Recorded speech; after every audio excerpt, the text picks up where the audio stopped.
하나님이 응답하시는 기도. 두 번째, 마태복음 6장 9절에서 15절 말씀. 전편에 이어서 계속됩니다.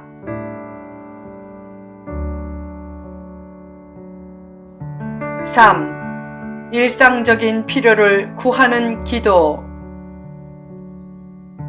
예수님은 오늘 우리에게 일용할 양식을 주옵시고 라고 기도하라고 했다. 일용할 양식은 실제적인 필요를 뜻한다. 욕심의 발로가 아니라면 개인적인 필요를 위해서도 기도하라. 하나님은 너희 모든 원하는 것을 채우신다고 하지 않고 너희 모든 쓸 것을 채우신다고 했다. 쓸 것도 아니면서 지나치게 달라고 떼를 부리면 매를 벌지만 꼭 필요한 것을 구하면 하나님이 기쁘게 주신다. 욕심으로 구하면 받지도 못하고 오히려 사탄에게 붙잡힌다. 남태평양의 한 섬에서는 원숭이를 잡을 때 코코넛에 구멍을 뚫고 안에 쌀을 넣은 후 나무에 매달아 놓는다.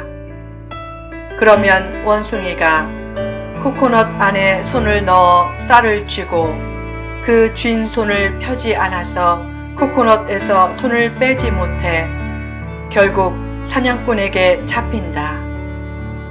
욕심을 버리고 손을 펴면 자유와 생명을 얻는데 욕심을 가지고 손을 꽉 쥐고 있기에 붙잡히는 것이다. 욕심을 가지고 손을 꽉 쥐면 사탄의 노예가 되기 쉽다. 지금 왠지 영혼이 속박된 느낌이 있고 하나님의 훈련용 고난이 주어지는 느낌이 있으면 그때 가장 먼저 해야 할 일은 손으로 꽉 쥔 것을 하루빨리 놓는 일이다. 그래서 선교와 나눔이 기도 응답을 위해 매우 중요한 것이다. 욕심을 버리되 꼭 필요한 것은 과감히 믿음으로 구하면 하나님이 그 기도에 기쁘게 응답해 주신다. 4. 죄 사함과 용서가 있는 기도. 예수님은 우리가 우리에게 죄 지은 자를 사하여 준 것 같이 우리 죄를 사하여 주옵시고 라고 기도하라고 가르쳐 주셨다. 능력 있는 기도는 깨끗한 마음에서 나온다. 간구는 있지만 회개가 없으면 응답도 없다. 극적인 상황 반전을 위해 꼭 앞세워야 하는 것이 회개 기도다. 하나님 잘못했어요 라는 진실한 회개 기도 한마디가 하나님의 마음을 움직이는 천둥 소리가 된다.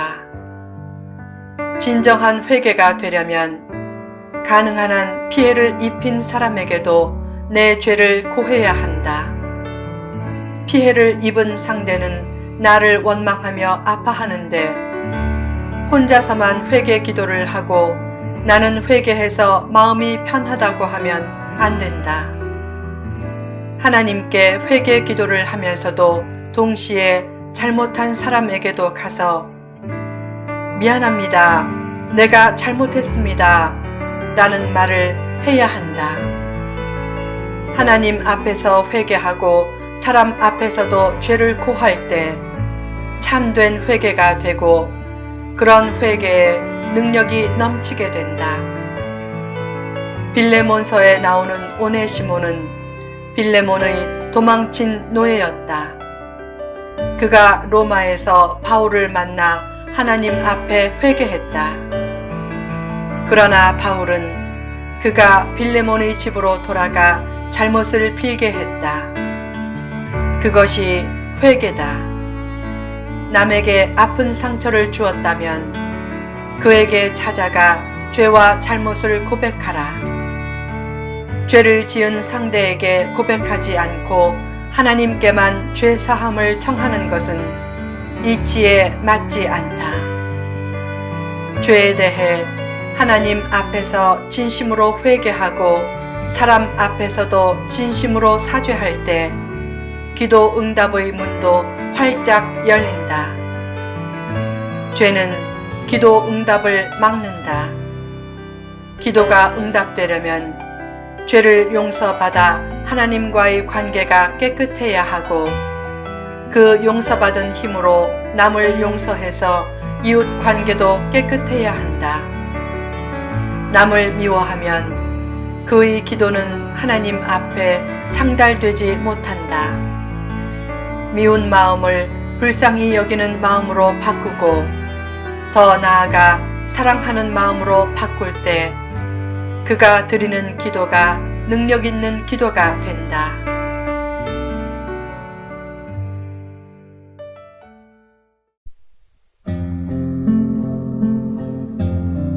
5. 시험과 악을 이기는 삶의 기도. 예수님은 우리를 시험에 들게 하지 마옵시고 다만 악에서 구하옵소서 라고 기도하라고 하셨다. 지금도 치열한 영적 전쟁이 삶의 배후에서 벌어지고 있다. 사탄은 하나님을 직접 공격하지 못하니까 대신 하나님을 사랑하는 성도를 공격한다. 그 공격을 이겨내는 최상의 무기가 바로 기도다. 왜 상습적인 죄를 벗지 못하는가? 죄를 용서해 주소서 라는 결과 기도는 잘하면서 시험과 악에서 구하소서 라는 예방 기도는 안 하기 때문이다. 많은 사람이 아침부터 기도도 없이 불이 나게 일터로 달려가 일하면서 문제를 만나면 그때 기도한다. 하나님 도와주소서. 문제 후에만 기도하지 말고 먼저 아침에 문제가 없게 해달라는 예방 기도를 잘 드려야 한다. 아침마다 옷을 입듯이 기도로 하나님의 전신 갑주를 입으면 그 영혼은 누구보다 강건한 영혼이 된다. 옛날의 가장 큰 기도 제목은 먹는 문제였지만 요즘의 가장 큰 기도 제목은 시험에 들지 않는 문제이다. 시험의 1차 원인은 대개 내게 있다. 마음은 선으로 향하는 자신과 악으로 향하는 자신이 싸우는 전쟁터와 같다. 가장 힘든 싸움은 나와의 싸움이지만 그 싸움이 선함을 추구하는 일종의 증거란 측면에서 내적인 선한 싸움이 있다는 것 자체가 사실은 큰 축복이다. 그처럼 시험에 들지 않게 마음을 잘 지킬 때 그의 기도는 능력 있는 기도가 된다. 6. 찬양과 감사가 넘치는 기도. 주 기도문은 찬양으로 시작한다. 하늘에 계신 우리 아버지여, 이름이 거룩히 여김을 받으시오며, 그리고 끝날 때도 찬양으로 끝난다. 나라와 권세와 영광이 아버지께 영원히 있사옵나이다. 아멘. 무슨 말인가? 기도할 때 가장 중요한 알파와 오메가가 바로 찬양과 감사란 말이다. 예수님이 죽은 나사로를 살리실 때 눈을 들어 우러러 보시고 말씀했다. 아버지여, 내 말을 들으신 것을 감사하나이다. 기적이 일어나지 않았어도 주님은 미리 감사했다. 그 감사 기도 후 곧 나사로가 일어났다. 그처럼 아직 바라는 결과가 나오지 않았어도 감사하라. 작은 은혜에 감사하면 점차 인생 전체가 감사의 것으로 채워지는 역사가 있게 된다.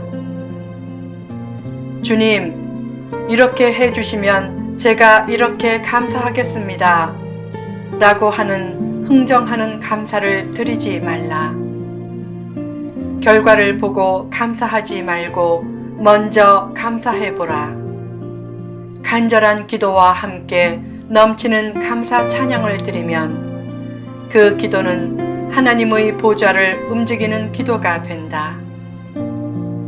제발 제 기도를 들어주세요 라는 기도만 하지 말고 이제까지 저를 지켜주시니 감사합니다 라는 기도를 더 많이 하라.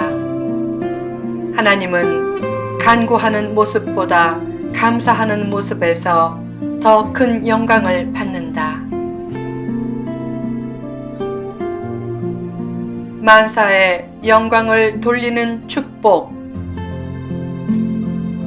신앙생활에서 만사에 자신이 형통해지는 삶을 구하기보다 만사에 하나님께 영광 돌리는 삶을 추구하라. 만사에 하나님께 영광 돌릴 때 진짜 만사가 형통해진다. 하나님께 영광 돌리지도 않고 만사 형통을 추구하면 그것은 만사를 망치는 망사가 된다. 기도도 삶을 편리하게 해주는 해결 수단으로만 여기면 그 기도는 저차원의 기도가 된다. 기도할 때는 하나님의 축복보다 먼저 하나님의 얼굴을 바라보라.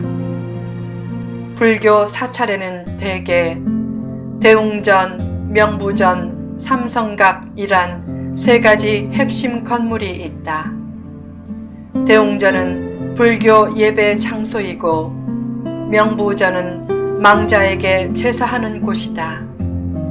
그런데 가장 인기 있는 건물은 복을 비는 삼성각이다. 그런 관습이 불교를 무속화한다고 해서 한 스님은 사찰에서 삼성각을 없애는 운동을 벌이기도 했다. 또한 한 스님은 이렇게 외쳤다. 복에 환장한 불자들아, 너희 스승은 왕궁을 버렸는데 너희는 복만 구하느냐? 불교에서도 기복신앙과 무속신앙을 버리라고 하는데 성도가 기복신앙과 무속신앙을 추구한다면 얼마나 안타깝고 부끄러운 모습인가. 참된 복은 만사에 하나님께 영광 돌리는 것과 범사에 하나님께 감사하는 것에서 출발한다. 그런 복된 삶을 체질화하며 기도하면 하나님이 그의 기도에 기쁘게 응답하시며 하나님의 살아계심을 멋지게 나타내 보여주실 것이다.